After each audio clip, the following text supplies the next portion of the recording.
Menlu Sugiono tiba di Kazan hadiri KTT Rusia ASEAN. Pemerintah terima aspirasi terkait keberlanjutan program MBG. Menkum buka kick-off rapat forum komunikasi kebijakan 2026.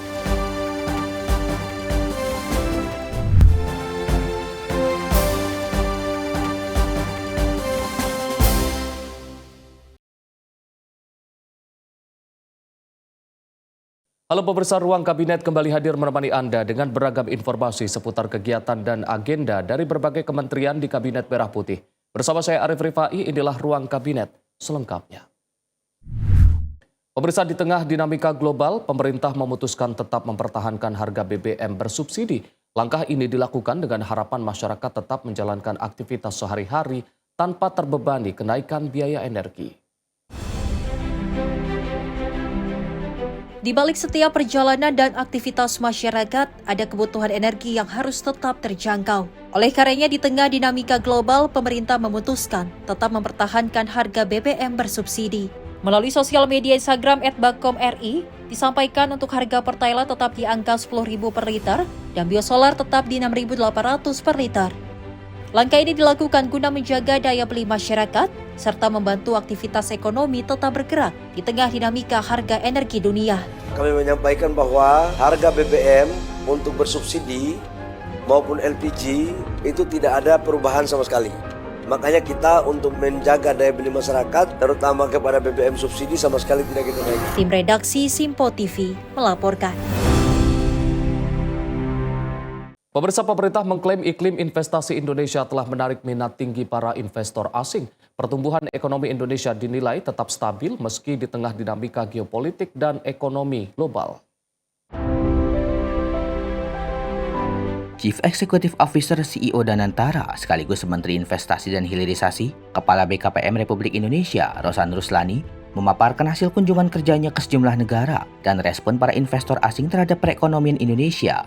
Hal ini disampaikan Rosan dalam jumpa pers di Kompleks Istana Kepresidenan di Jakarta pada Senin 15 Juni 2026. Dalam jumpa pers tersebut, Rosan menegaskan investor asing menaruh kepercayaan dan minat tinggi terhadap iklim investasi Indonesia. Salah satunya dibuktikan dengan capaian investasi dari penerbitan obligasi global atau global bond perdana dari Danantara yang berhasil meraup 1,5 miliar dolar Amerika. Adapun kesimpulan ini didapat dari hasil kunjungan dan pertemuan bersama 122 investor asing dari sejumlah negara, mulai dari Amerika, Inggris, Singapura hingga Hong Kong. Menurutnya, para investor asing menilai pertumbuhan ekonomi Indonesia tetap stabil meskipun di tengah dinamika geopolitik dan geoekonomi global. Karena mereka melihat bahwa ya Indonesia ini growth-nya ini relatif stabil. Iya, memang ada naik turunnya, itu memang dalam cycle selalu ada, apalagi di tengah tension geopolitik, geoekonomi, itu adalah hal-hal yang memang selalu ada dalam cycle ekonomi kita. Nah, oleh sebab itu ini yang kita sudah lakukan dan saya sampaikan Bapak Presiden, ini roadshow yang kami lakukan adalah alhamdulillah dilihat tidak hanya oleh dalam negeri tapi juga dilihat oleh investor luar negeri. Ini menghasilkan hasil yang sangat-sangat positif dan boleh kami sampaikan bahwa ini di luar ekspektasi banyak orang. Lebih lanjut, hasil ini pun menjadi kabar baik bagi Indonesia, terlebih di tengah tren penguatan mata uang rupiah terhadap dolar Amerika dan indeks harga saham gabungan yang terapresiasi. Di sisi lain, pemerintah pun terus mendorong deregulasi bagi para investor yang bakal masuk ke Indonesia. Dari Jakarta, Dio Malau, Simpo TV melaporkan. Pemirsa, Menteri Luar Negeri Republik Indonesia Sugiono tiba di kota Kazan, Rusia untuk mengikuti rangkaian KTT Rusia ASEAN yang akan berlangsung pada 17 hingga 19 Juni. Kedatangan Menlu Sugiono disambut secara resmi oleh pemerintah Republik Tatarstan. Menteri Luar Negeri Sugiono tiba di Bandara Kazan pada Selasa waktu setempat. Kedatangannya disambut Wakil Perdana Menteri Republik Tatarstan Vasil Shaiskravziv serta pasukan jaga kehormatan. Sebagai bagian dari penyambutan resmi, Menlu Sugiono mengikuti tradisi khas Rusia berupa penyajian roti dan garam. Ia juga disuguhi cak-cak, kudapan manis tradisional yang menjadi salah satu ikon kuliner Tatarstan. KTT Rusia ASEAN dijadwalkan berlangsung pada 17 hingga 19 Juni di Kazan.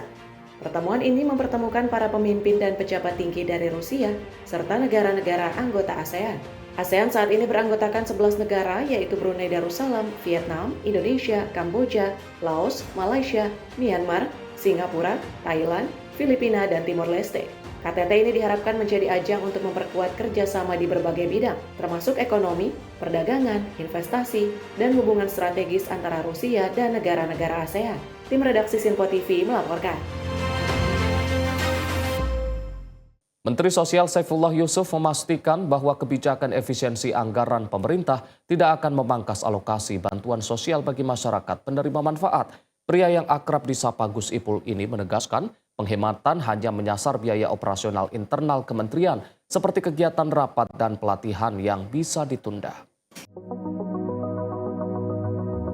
Kebijakan efisiensi anggaran yang tengah dijalankan pemerintah dipastikan tidak akan mengganggu program bantuan sosial untuk masyarakat.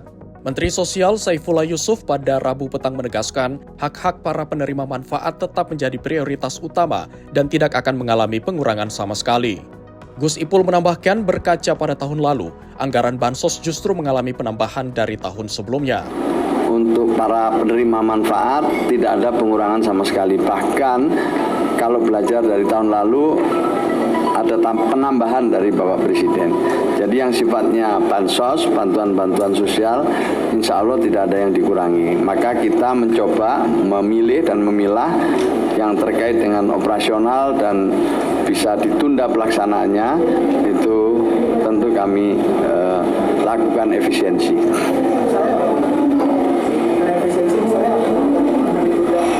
Kegiatan-kegiatan yang mungkin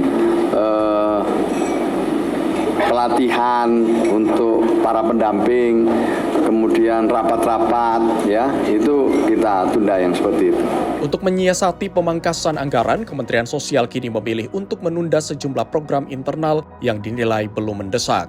Beberapa kegiatan yang terdampak efisiensi diantaranya adalah pelatihan bagi para pendamping sosial serta agenda rapat-rapat rutin kementerian. Dari Jakarta, Dio Malau, Sinpo TV melaporkan. Sementara itu, pemirsa, pemerintah akan mulai menerapkan bahan bakar biodiesel 50% atau B50 secara nasional mulai 1 Juli 2026. Kebijakan ini diharapkan mampu memperkuat ketahanan energi sekaligus memberikan manfaat ekonomi bagi masyarakat dan industri sawit nasional. Implementasi B50 menjadi langkah lanjutan pemerintah dalam mempercepat transisi menuju kemandirian energi berbasis sumber daya dalam negeri. Melalui kebijakan ini, kandungan biodiesel berbasis minyak sawit dalam bahan bakar akan ditingkatkan menjadi 50%. Pemerintah memperkirakan penerapan B50 dapat menghemat devisa negara hingga Rp157,28 triliun pada tahun ini. Penghematan tersebut berasal dari berkurangnya kebutuhan impor solar yang selama ini masih menjadi salah satu komponen besar dalam neraca energi nasional. Selain memperkuat ketahanan energi, program ini juga diproyeksikan memberikan dampak positif terhadap sektor perkebunan sawit. Implementasi B50 diperkirakan menciptakan nilai tambah industri sawit hingga Rp24,68 triliun. Kebijakan ini juga berpotensi menyerap sekitar 2,1 juta tenaga kerja di berbagai rantai industri terkait. Dan di 2026 ini dengan implementasi B50 diharapkan kita bisa menghemat devisa kita 157,28 triliun. Inilah yang diharapkan Presiden kita bisa mandiri secara bertahap. Baik itu dari bensin, kemudian juga solar, dilakukanlah pengurangan impor. Nah, B50 ini salah satunya adalah yang diupayakan agar kita bisa stop impor solar. Pemerintah menilai langkah ini menjadi bagian penting dalam membangun sistem energi nasional yang lebih berkelanjutan dan tahan terhadap gejolak pasar global. Di saat yang sama, program B50 juga diharapkan memperkuat kesejahteraan petani sawit melalui peningkatan permintaan bahan baku dalam negeri. Tim redaksi Sinpo TV melaporkan. Pemerintah resmi mengambil alih pengelolaan Hotel Sultan Jakarta yang sudah berlangsung selama kurun waktu 50 tahun. Proses pengosongan ini berlangsung bentrok antara aparat gabungan dan massa penolak di kawasan Blok 15 Hotel Sultan.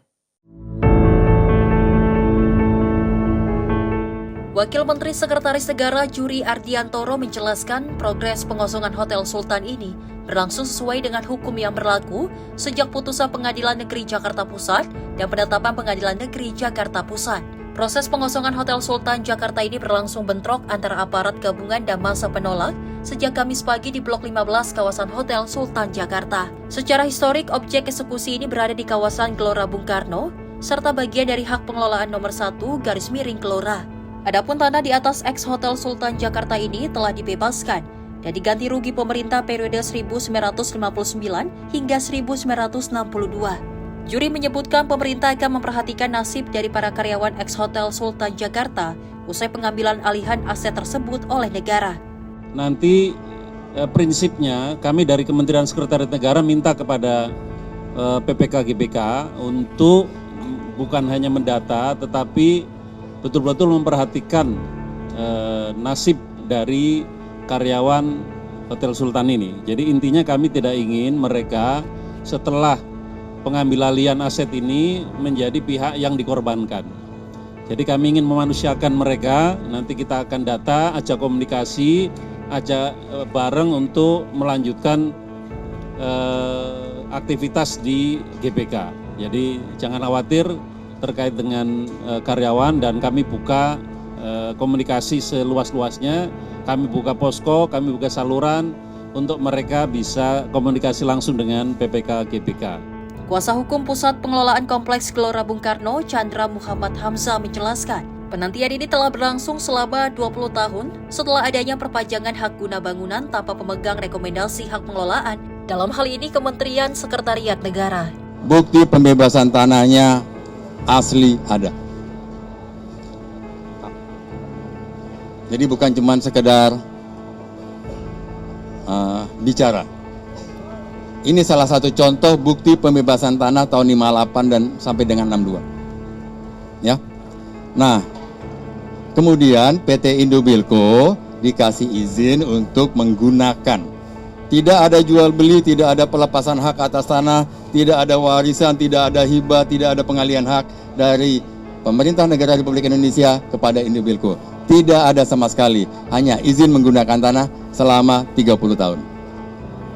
Nanti detailnya kita bisa bicara secara lebih khusus begitu ya. Nah, kemudian diperpanjang 20 tahun, yang itu menimbulkan masalah hukum sendiri. Di 2023 HGB-nya sudah berakhir dan kemudian PPK GBK dan Kementerian Sekretaris Negara mengupayakan pengembalian tanah ini. Dan hari ini sudah kita terlaksana, sudah kita jalankan. Dari Jakarta, Max Munte, Azizul Hakim, Simpo TV melaporkan. Progres pemulihan pasca bencana di Aceh dan Sumatera beberapa waktu lalu terus menunjukkan perkembangan positif. Pemerintah menyebut berbagai fasilitas umum dan aktivitas masyarakat kini sudah kembali berjalan secara bertahap. Kasatgas Rehabilitasi dan Rekonstruksi Pasca Bencana Sumatera, Tito Karnavian, menyampaikan proses pemulihan pasca bencana di sejumlah wilayah Aceh, Sumatera saat ini berjalan relatif baik. Menurut Tito, aktivitas pemerintahan di Kabupaten Aceh Tamiang yang sempat terdampak lumpur kini sudah kembali berjalan normal, meski masih ada beberapa kantor desa yang memerlukan perbaikan. Di sektor kesehatan, seluruh rumah sakit di 3 daerah terdampak kini telah beroperasi 100%. Sementara di bidang pendidikan, Tito mengatakan bahwa kegiatan belajar mengajar juga telah kembali berjalan, dengan pemerintah terus melakukan perbaikan-perbaikan terhadap sekolah yang terdampak bencana. Intinya kami menyampaikan bahwa progres untuk pemulihan pasca bencana Sumatera relatif baik. Ini dilihat dengan indikator-indikator di bidang pemerintahan, misalnya Kabupaten Aceh Tamiang yang tadinya sama sekali awalnya tidak ada operasional karena semua terdampak lumpur, sekarang sudah kembali normal. Alhamdulillah.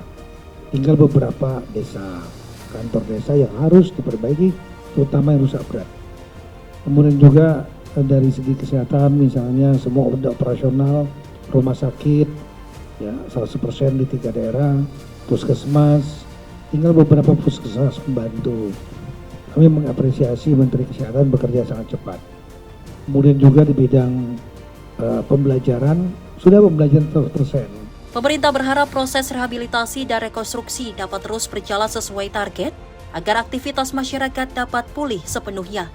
Dari Jakarta, Jihan Nabila, Mutia Anggiani, Simpo TV melaporkan. Sementara itu, pemirsa, layanan listrik di sejumlah wilayah terdampak bencana di Sumatera berangsur pulih. Tak hanya itu, pemerintah juga terus mempercepat pembangunan hunian sementara bagi warga terdampak. Pemulihan sarana dasar menjadi salah satu fokus pemerintah dalam penanganan pasca bencana di sejumlah wilayah Aceh, Sumatera.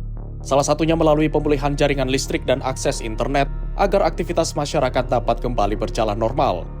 Kasatgas Rehabilitasi dan Rekonstruksi Pasca Bencana Sumatera, Tito Karnavian menyampaikan, sebagian besar wilayah terdampak saat ini sudah kembali tersambung listrik. Adapun untuk membantu kebutuhan warga yang belum menerima aliran listrik, pemerintah telah menyiapkan genset dan layanan internet Starlink di wilayah tersebut. Sarana lainnya listrik, rata-rata sudah tersambung semua, hanya lebih kurang 5 desa di Aceh Tengah.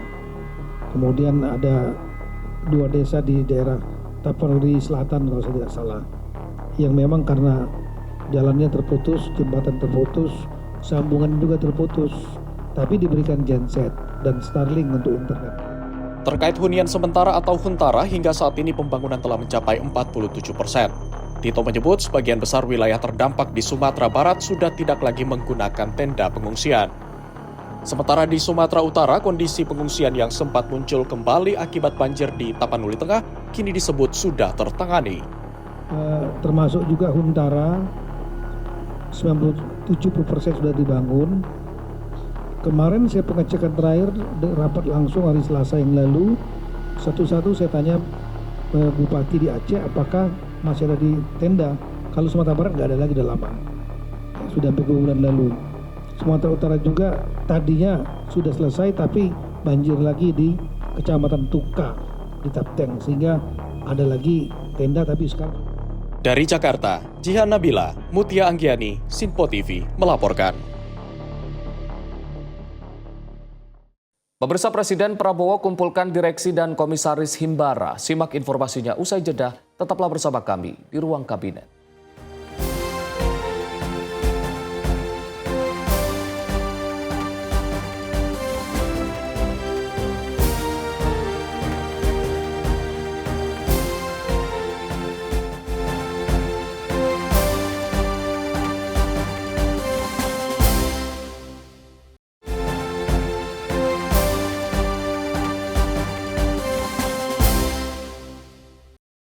Pemirsa, Anda kembali menyaksikan Ruang Kabinet. Presiden Prabowo Subianto mengundang jajaran direksi dan komisaris Himpunan Bank Milik Negara atau Himbara ke Istana Kepresidenan Jakarta pada Kamis 18 Juni 2026.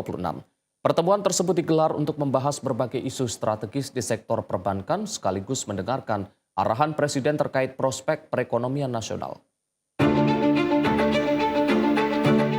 Presiden Prabowo Subianto mengundang jajaran direksi dan komisaris Himpunan Bank Milik Negara atau Himbara ke Istana Kepresidenan Jakarta, Kamis 18 Juni 2026. Sejumlah petinggi bank-bank plat merah mulai memasuki kompleks Istana Kepresidenan sekitar pukul 14.00 waktu Indonesia Barat. Mereka tampak mengenakan seragam bernuansa biru berupa kemeja dan dasi yang dipadukan dengan celana hitam. Beberapa pejabat yang hadir diantaranya Direktur Utama BTN Nixon LP Napitupulu, Wakil Direktur Utama BNI Alexander Askandar, Direktur Mikro BRI Ahmad Purwakajaya, Direktur Risk Manajemen BNI David Firzada, serta Komisaris Utama BTN Suryo Utomo. Chief Executive Officer Danantara Indonesia sekaligus Menteri Investasi dan Hilirisasi Rosan Ruslani mengatakan pertemuan tersebut menjadi kesempatan bagi jajaran manajemen dan komisaris Himbara untuk mendapatkan pandangan langsung dari Presiden mengenai arah kebijakan ekonomi nasional. Karena hari ini bersama-sama dengan manajemen dan juga komisaris dari Himbara bertemu dengan Bapak Presiden ya untuk mendapatkan pandangan, arahan dan juga share mengenai perekonomian Indonesia ke depannya, dan tentunya ini juga akan menjadi sesi yang produktif ya. Kita masukan kita sehingga Himbara sebagai salah satu tim penggerak perekonomian ke depan ini berjalannya ke depannya makin baik, makin prudent, dan juga memberikan dampak positif terhadap perekonomian Indonesia. Menurut Rosan, perbankan milik negara memiliki peran penting dalam menjaga momentum pertumbuhan ekonomi. Karena itu, arahan Presiden diharapkan dapat menjadi bekal bagi Himbara dalam menjalankan fungsi intermediasi dan mendukung berbagai program pembangunan nasional. Ia menilai pertemuan tersebut akan menjadi forum yang produktif untuk menyerap berbagai masukan terkait penguatan sektor perbankan nasional di tengah dinamika ekonomi global yang terus berkembang. Dari Jakarta, Dio Malau, Sinpo TV melaporkan. Pemirsa, Wakil Menteri Sekretaris Negara Juri Ardiantoro menerima aspirasi dari Aliansi Masyarakat Jakarta Timur di kantor Kementerian Sekretariat Negara Jakarta Pusat pada Rabu siang. Meski mendukung keberlanjutan program MBG, masyarakat tetap meminta Presiden Prabowo Subianto bertindak tegas kepada siapapun yang nekat melakukan korupsi pada program strategis tersebut.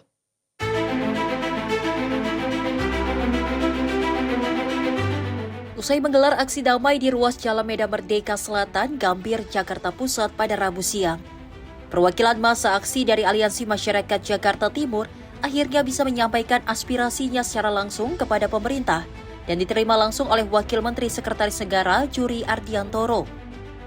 Di hadapan Wamensesnek, warga menyatakan sangat terbantu dengan adanya program MBG, khususnya untuk pemenuhan gizi anak-anak, sehingga mereka keberatan jika program ini dihentikan. Meski begitu, mereka juga menitipkan pesan agar pemerintah menjaga citra program MBG.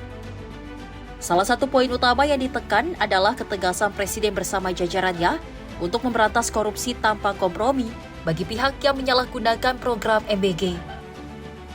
Menanggapi hal itu, pihak istana menyatakan masukan dari warga sangat sejalan dengan visi pemerintah yang ingin program ini berjalan bersih dan tepat sasaran. Saya baru saja menerima aspirasi dari apa yang menyebut dirinya sebagai Aliansi Masyarakat Jakarta Timur. Teman-teman dari masyarakat Jakarta Timur ini yang mewakili dari kecamatan-kecamatan seluruh Jakarta Timur menyampaikan aspirasi mengenai keberlanjutan makan bergizi gratis MBG.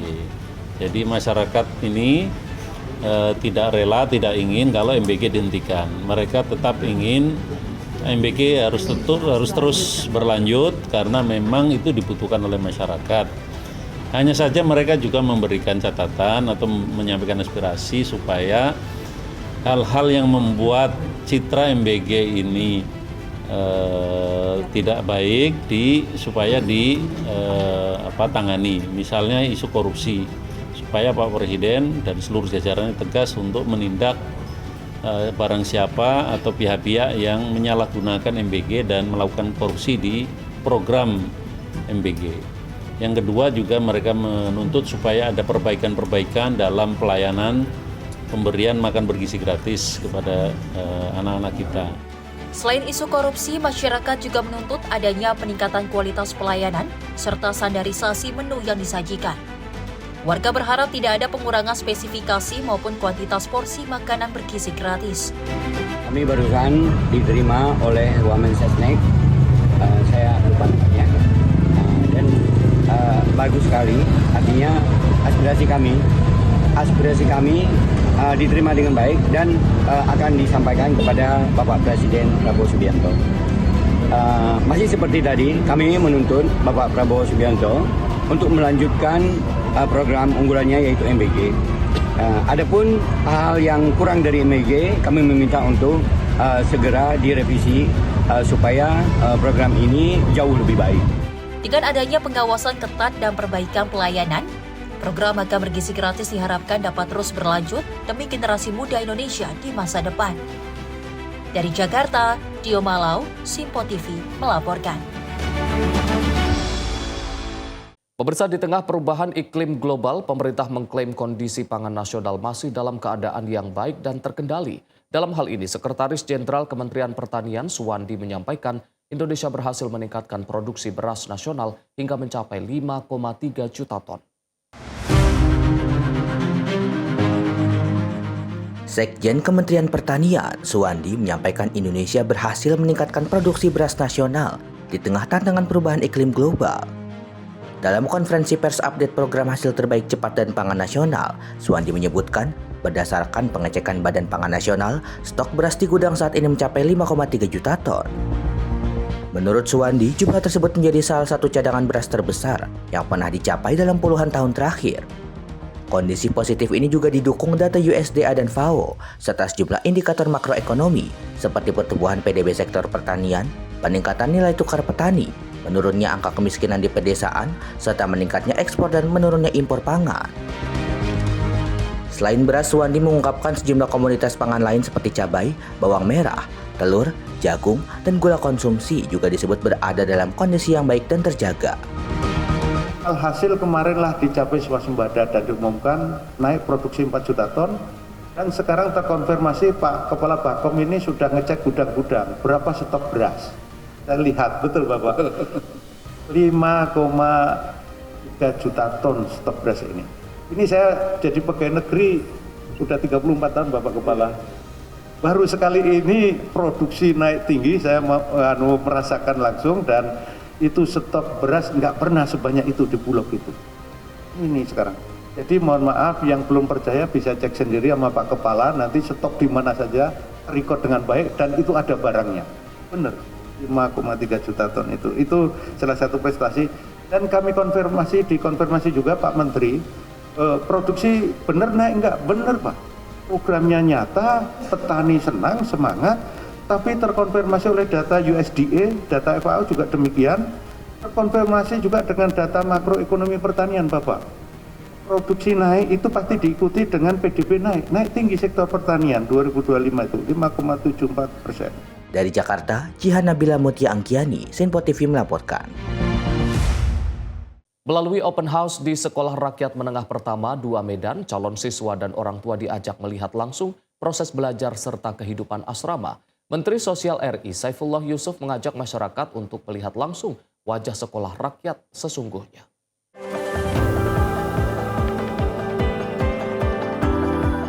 Dalam kesepakatan itu, Menteri Sosial RI Saifullah Yusuf mengajak masyarakat untuk melihat langsung wajah sekolah rakyat sesungguhnya. Pada Senin 15 Juni 2026, melalui open house di Sekolah Rakyat Menengah Pertama 2 Medan, calon siswa dan orang tua diajak melihat langsung proses belajar, kehidupan asrama, hingga perubahan yang dialami para siswa. Sebanyak 75 orang calon siswa bersama orang tua hadir dalam acara ini. Mereka menyaksikan penampilan siswa, mulai dari tari tradisional, karate, pidato 3 bahasa, hingga puisi dan paduan suara. Sekolah rakyat dibangun sebagai ruang aman dan setara bagi anak. Oleh karenanya, dalam arahannya, Mensos menegaskan 3 hal yang tidak boleh terjadi di lingkungan sekolah rakyat, yaitu perundungan, kekerasan dalam bentuk apapun, dan intoleransi. Sementara itu, tersimpan harapan besar dari orang tua siswa, salah satunya Rida Aritona, yang sekaligus merupakan pengemudi ojek online.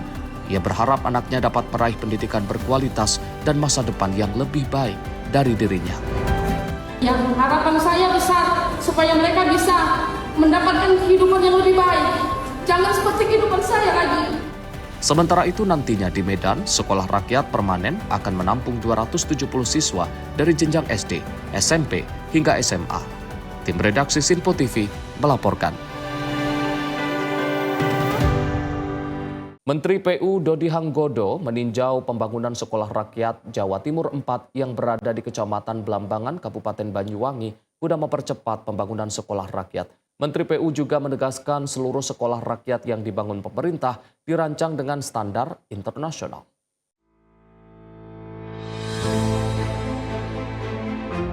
Menteri Pekerjaan Umum Dodi Hanggodo memastikan pembangunan sekolah rakyat Banyuwangi terus dipercepat menjelang tahun ajaran baru. Saat ini progres konstruksi sekolah tersebut telah mendekati 80%.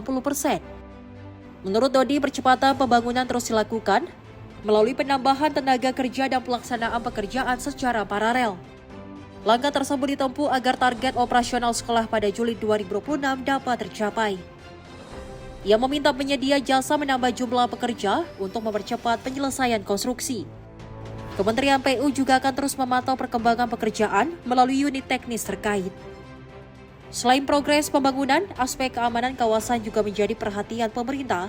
Hal tersebut mengingat lokasi sekolah berada di dekat aliran sungai yang berpotensi terdampak banjir. Dodi juga mengatakan sejumlah langkah mitigasi telah dilakukan untuk melindungi bangunan sekolah. Upaya tersebut meliputi pemasangan bronjong dan pembangunan tambahan dinding penahan air. Ingin memuliakan adik-adik kita, putra-putri dari keluarga-keluarga pramuka itu dengan membuat sekolah yang berstandar internasional dan agar untuk meraih Indonesia Emas 2045. Sebagai informasi, Sekolah Rakyat Banyuwangi dibangun di atas lahan seluas 6,8 hektar dengan nilai kontrak 219,59 miliar rupiah. Pembangunan dilaksanakan oleh Satuan Kerja Prasarana Strategis Jawa Timur melalui penyedia jasa Nindya Modern KSO.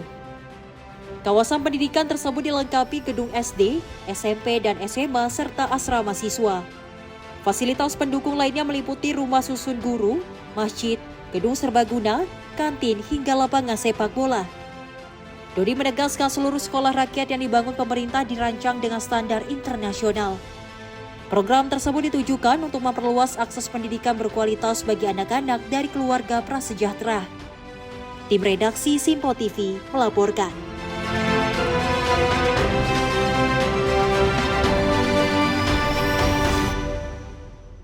Wakil Kepala BGN Agustina Arumsari menegaskan pegawainya tidak diperbolehkan memiliki atau terafiliasi dengan Satuan Pelayanan Pemenuhan Gizi atau Dapur Program Makan Bergizi Gratis.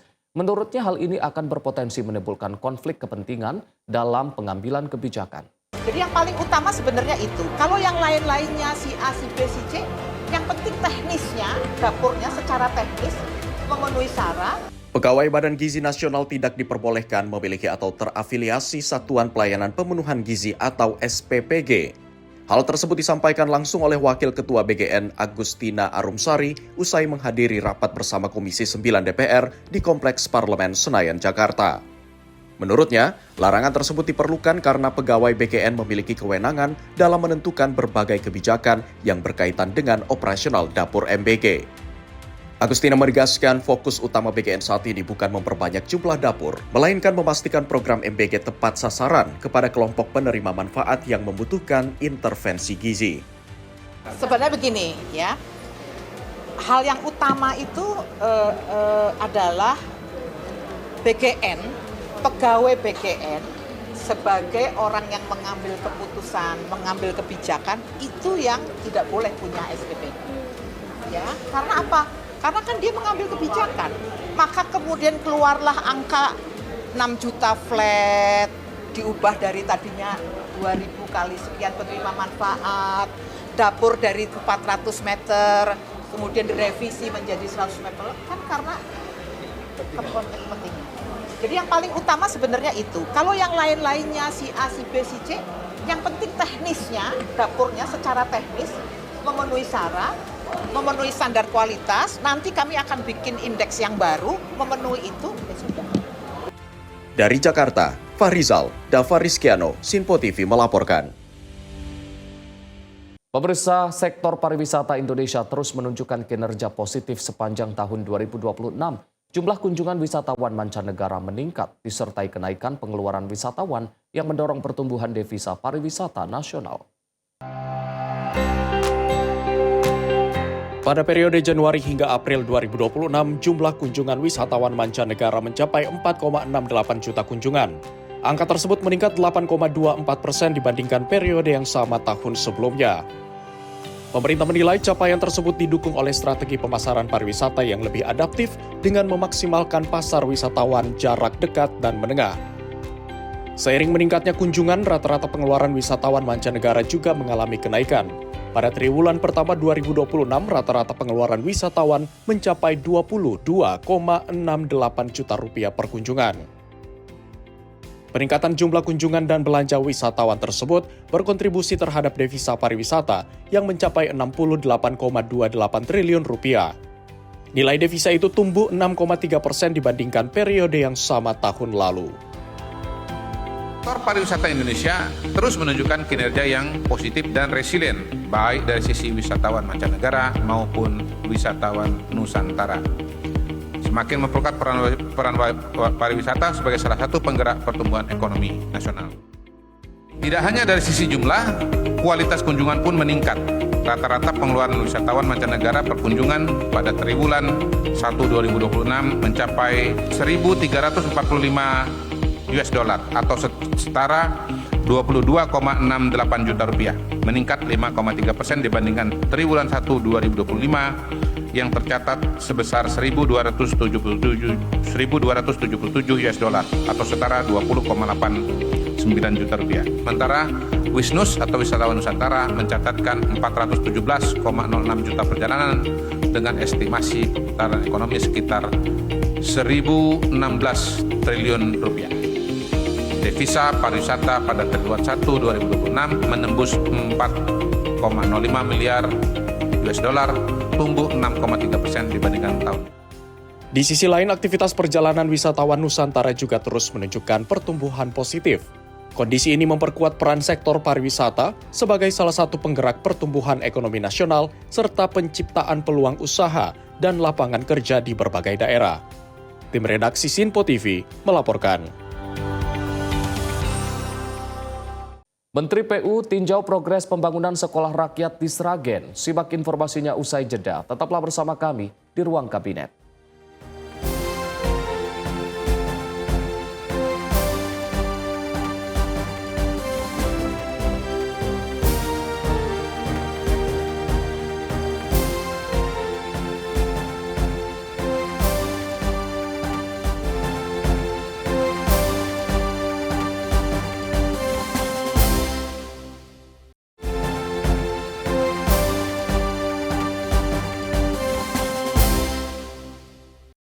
Pemirsa, Anda kembali menyaksikan Ruang Kabinet. Informasi kami lanjutkan.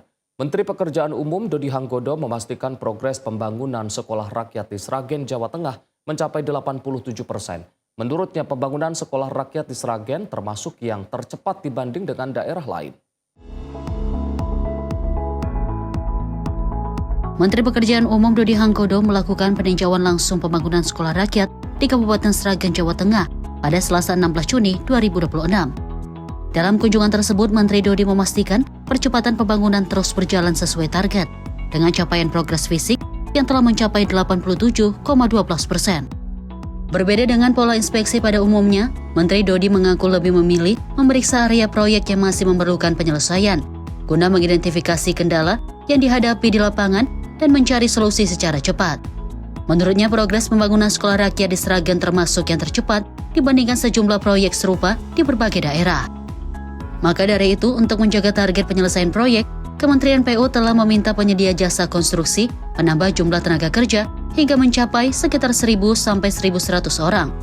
Tim redaksi Sinpo TV melaporkan.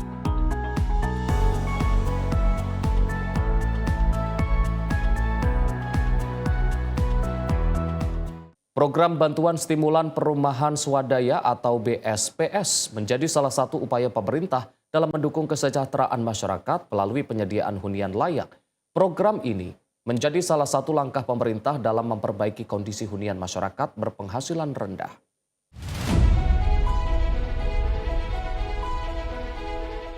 Program Bantuan Stimulan Perumahan Swadaya atau BSPS merupakan program pemerintah yang ditujukan untuk membantu masyarakat berpenghasilan rendah dalam memperbaiki rumah tidak layak huni.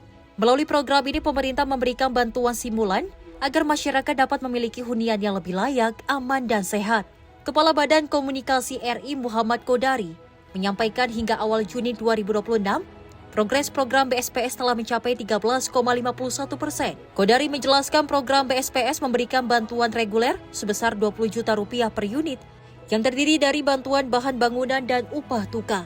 Sementara khusus wilayah Papua dan Maluku Utara, nilai bantuan ditingkatkan menjadi 25 juta, menyesuaikan kondisi geografis dan kebutuhan di daerah tersebut. Lebih lanjut, Kodari menyampaikan pemerintah menargetkan pelaksanaan fisik program bedah rumah dapat selesai pada Oktober atau paling lambat November 2026.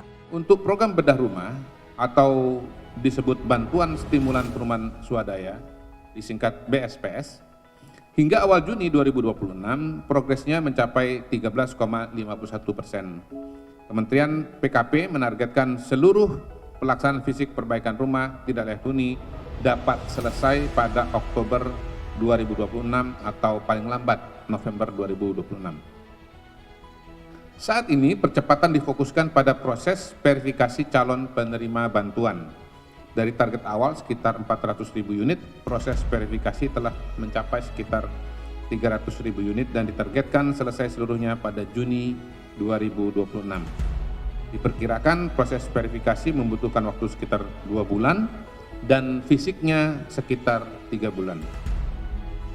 Untuk besaran bantuan, nilai reguler BSPS adalah Rp20 juta per unit. Terdiri dari 17,5 juta untuk pembelian bahan bangunan dan 2,5 juta untuk upah tukang. Khusus wilayah Papua dan Maluku Utara nilainya mencapai 25 juta per unit. Untuk wilayah pegunungan, pulau kecil serta daerah terluar di Papua dan Maluku Utara, bantuan Rp40 juta per unit. Dari Jakarta, Jihan Nabila, Mutia Anggiani, Simpo TV melaporkan. Pemirsa, Kementerian Hukum bersama Lembaga Administrasi Negara Republik Indonesia menyelenggarakan kick-off meeting Forum Komunikasi Kebijakan 2026. Selain kebijakan baru, fokus forum ini ditujukan untuk mempermudah regulasi pengurusan dokumen agar setiap program berjalan bersamaan. Jangan lupa dari sebuah kebijakan analisis kebijakan yang dihasilkan itu tujuannya minimal ke 2 hal. Satu, pasti terkait dengan pembentukan regulasi. Yang kedua, pasti terkait dengan soal pelayanan.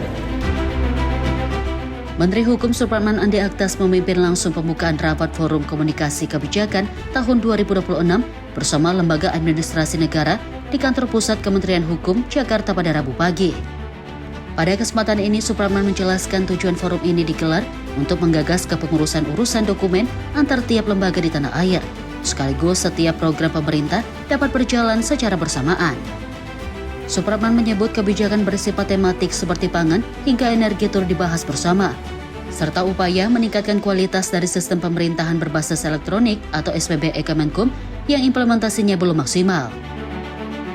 Jangan lupa dari sebuah kebijakan analisis kebijakan yang dihasilkan itu tujuannya minimal ke 2 hal. Satu, pasti terkait dengan pembentukan regulasi. Yang kedua, pasti terkait dengan soal pelayanan. Kalau di Kementerian Hukum ya pelayanan hukum, ya. Atau kita bicara soal bagaimana kemudian layanan publik itu bisa lebih baik. Kalau kita bicara soal regulasi nanti akan dituangkan terkait dengan kajian-kajian tematik tadi seperti ketahanan pangan, energi, itu kemudian nanti pada akhirnya apakah yang ada saat ini perlu dilakukan evaluasi. Nah, itu yang pentingnya menyangkut soal pembentukan forum komunikasi kebijakan ini. Ya, jadi intinya ujung-ujungnya hasil kajian itu pasti harus dibarengi dengan pembentukan regulasi. Dari Jakarta, Max Monte, Simpo TV melaporkan. Menteri Sosial Saifullah Yusuf akan menyerahkan sejumlah logistik serta pembangunan tenda dan dapur umum untuk korban yang terdampak gempa yang berkekuatan 6,7 magnitudo yang mengguncang wilayah Palu, Sulawesi Tengah pada Selasa pagi. Gempa bumi berkekuatan 6,7 magnitudo mengguncang wilayah Palu, Sulawesi Tengah pada Selasa pagi. Atas kejadian ini membuat sejumlah bangunan rusak akibat gempa bumi yang terjadi. Menteri Sosial Saifullah Yusuf mengatakan pihaknya akan memberikan bantuan logistik yang diperuntukkan bagi korban yang terdampak. Kementerian Sosial juga nantinya akan melakukan sinergi bersama TNI Polri untuk membangun tenda dan sejumlah dapur umum. Ya tentu tim sudah di lapangan, kami di bawah koordinasi BNPB. Jadi nanti Kementerian Sosial akan membantu logistik yang diperlukan dan yang ada di dalam stoknya Kementerian Sosial. Kita juga membuat tenda-tenda seperti biasa pada saat bencana terjadi, pada masa-masa kedaruratan. Kita juga ada dukungan logistik untuk membuat dapur umum, ya.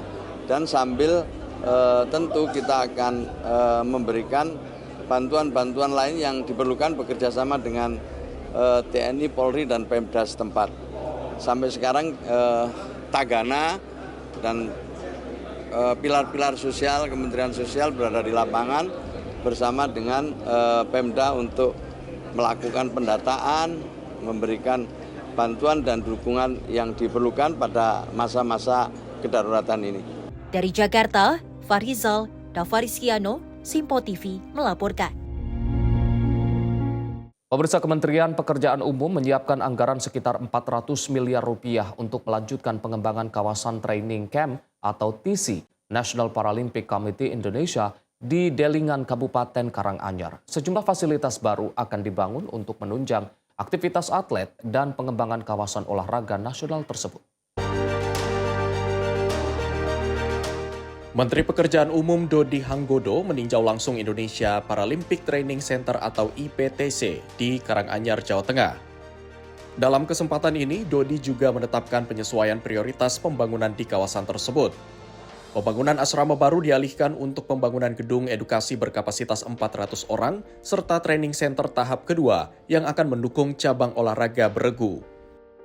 Nantinya pemerintah akan menyiapkan anggaran sekitar 400 miliar untuk melanjutkan pengembangan kawasan training camp atau TC National Paralympic Committee Indonesia di Delingan, Kabupaten Karanganyar. Penyesuaian ini dilakukan untuk menjawab kebutuhan National Paralympic Committee atau NPC Indonesia sekaligus memperkuat ekosistem pembinaan atlet difabel dengan fasilitas latihan berstandar internasional. Langkah ini diharapkan dapat meningkatkan kualitas pelatihan, mendukung prestasi olahraga Paralimpiade Indonesia, serta menghadirkan infrastruktur yang lebih tepat sasaran dan memberikan manfaat optimal bagi para atlet. Tim redaksi Sinpo TV melaporkan.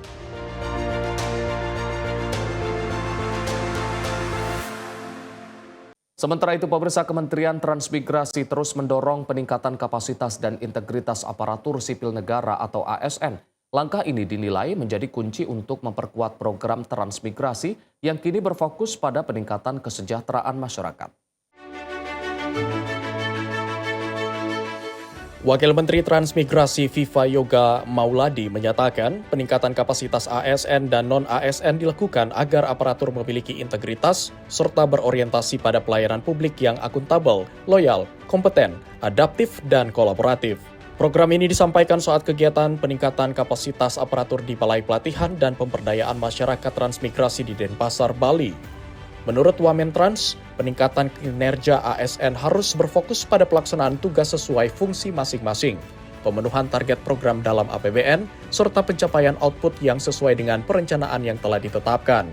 Di samping itu, Viva Yoga juga menegaskan program transmigrasi hingga kini telah memberikan kontribusi besar bagi pembangunan nasional. Kami dari Kementerian Transmigrasi datang di Balai Transmigrasi Denpasar, tujuannya untuk melakukan peningkatan kapasitas pegawai ASN dan non-ASN agar lebih untuk memiliki integritas di dalam bekerja yang berorientasi kepada pelayanan, akuntabel, kemudian loyal, kompeten, adaptif, dan dapat berkolaborasi sesuai dengan peraturan perundang-undangan. Karena kita beranggapan bahwa ASN di Kementerian Transmigrasi telah memberikan kontribusi yang signifikan terhadap perjalanan bangsa. Lebih lanjut, Wamentrans meyakini ASN yang profesional dan program transmigrasi yang berorientasi kesejahteraan dapat menjadi salah satu kunci dalam menjaga ketahanan ekonomi masyarakat di tengah dinamika global. Dari Denpasar, Sri Dewi Andayani, Rona Bayu, Sinpo TV melaporkan. Pemerintah terus mendorong realisasi program 3 juta rumah sebagai bagian dari komitmen dalam menyediakan hunian layak bagi masyarakat.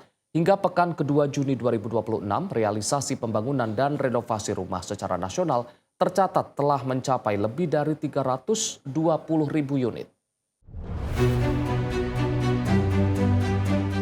Kepala Badan Komunikasi Muhammad Kodari menyampaikan progres program pembangunan dan renovasi 3 juta rumah dalam konferensi pers update program hasil terbaik cepat Presiden Prabowo pada Rabu pagi. Kodari mengungkapkan bahwa berdasarkan data Kementerian PKP, hingga 13 Juni 2026, realisasi program secara nasional telah mencapai 324.213 unit rumah. Capaian tersebut tersebar melalui 4 jalur pelaksanaan, yaitu negara, pengembang, swadaya, dan gotong royong. Kodari menyebut program 3 juta rumah juga menjadi salah satu komitmen Presiden Prabowo Subianto dalam menyediakan hunian yang layak dan terjangkau bagi masyarakat. Program ini dirancang untuk mengatasi backlog perumahan nasional, yakni menjawab kebutuhan sekitar 9,9 juta keluarga yang belum memiliki rumah, sekaligus merenovasi sebanyak 26,9 juta rumah yang tidak layak huni di seluruh Indonesia. Untuk mencapai target tersebut, pelaksanaannya didukung melalui berbagai instrumen pembiayaan yang melibatkan pemerintah pusat, pemerintah daerah, sektor swasta, serta partisipasi swadaya masyarakat. Program ini juga diharapkan menjadi salah satu motor penggerak pertumbuhan ekonomi nasional, yakni menggerakkan sektor konstruksi, bahan bangunan, tenaga kerja, dan investasi swasta.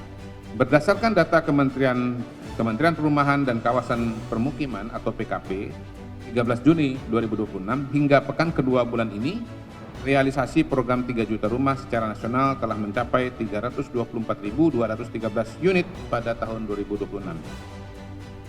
Capaian tersebut tersebar ke dalam 4 jalur pelaksanaan. Pertama, jalur negara mencatat realisasi 55.655 unit dari target 510.046 unit atau 10,91%.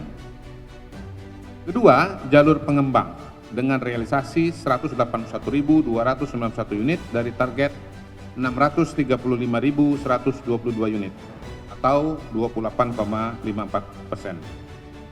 Ketiga, jalur swadaya, realisasi 83.210 unit dari target 188.140 unit atau 44,23%. Dan keempat, jalur gotong royong mencatat realisasi 4.057 unit dari target 36.669 unit atau 11,07%. Dari Jakarta, Jihan Nabila, Mutia Anggiani, Simpo TV melaporkan.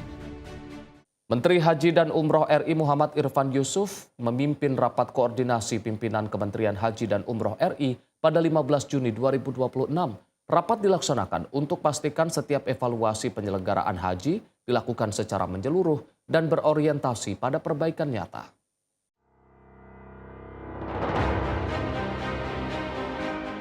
Senin 15 Juni 2026, Menteri Haji dan Umroh Muhammad Irfan Yusuf memimpin rapat koordinasi pimpinan Kementerian Haji dan Umroh Republik Indonesia. Rapat tersebut diselenggarakan untuk pastikan setiap evaluasi penyelenggaraan haji dilakukan secara menyeluruh dan berorientasi pada perbaikan nyata. Penguatan regulasi persiapan petugas haji yang profesional serta peningkatan layanan kesehatan jadi perhatian utama dalam menghadirkan pelayanan haji yang semakin baik bagi jemaah Indonesia.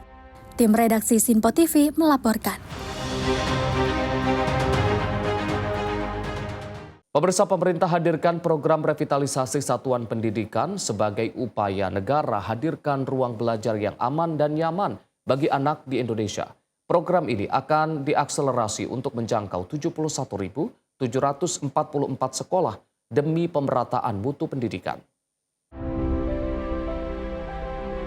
Pemerintah menghadirkan program revitalisasi satuan pendidikan. Program revitalisasi satuan pendidikan sebagai ikhtiar negara dalam menghadirkan ruang belajar yang aman dan nyaman bagi seluruh anak di Indonesia. Tahun 2026, Kementerian Pendidikan Dasar dan Menengah merencanakan sebanyak 11.744 satuan pendidikan penerima revitalisasi. Prioritas revitalisasi ialah satuan pendidikan terdampak bencana, satuan pendidikan wilayah 3T, serta satuan pendidikan yang rusak berat.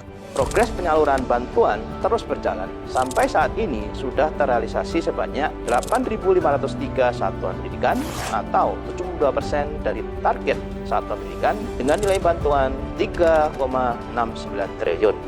Sesuai arahan Bapak Presiden, tambahan sasaran program revitalisasi tahun 2026 ditargetkan menjadi 71.744 satuan pendidikan. Khusus wilayah bencana, sedang dibangun sebanyak 3.101 satuan pendidikan dengan nilai bantuan 2,97 triliun. Sesuai arahan Presiden Prabowo, di akhir tahun 2026, program ini akan diakselerasi untuk menjangkau 71.744 sekolah demi pemerataan mutu pendidikan. Tim redaksi Simpo TV melaporkan. Pemirsa, informasi tadi sekaligus menutup Ruang Kabinet edisi kali ini. Saya Arif Rifai, mewakili seluruh kru yang bertugas mengucapkan terima kasih atas kebersamaan Anda. Sampai jumpa.